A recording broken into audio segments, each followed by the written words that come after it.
Hey, I'm Adelia Sosanya with Chamberlain Realty. Let's talk HOAs. What is it? Well, some people love them, some people hate them. I'm going to lay out the pros and cons and help you make a decision on whether or not direction you want to go with one. Well, first off, let's start by defining what an HOA is. It stands for Homeowners Association, and their job is to govern the task of a real estate development that's owned by multiple parties. Well, that sounds simple enough, right?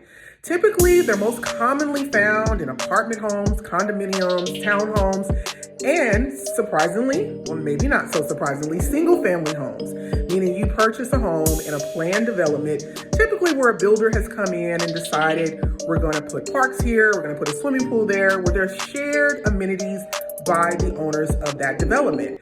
Well, the positive side or the pro would be that the HOA covers things like maintaining the grounds of the common areas, as well as the sidewalks, the community pool, all the things that you want to use. And you just pay typically a monthly or between $200 to $400, depending on the development and depending on the location. But it's a cost that is separate from what your typical mortgage would be.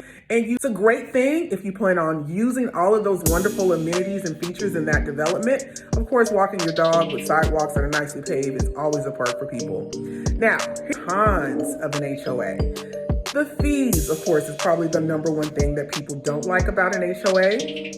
Secondly, having to have rules and governs and covenants and restrictions, which is what they refer to as CCRs, that typically line certain things that you can and can't do in the neighborhood. It also can affect the property that you cannot do.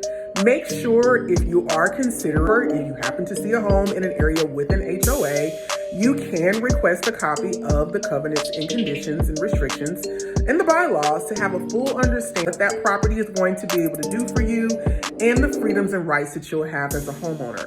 Again, it really just depends on personal preference.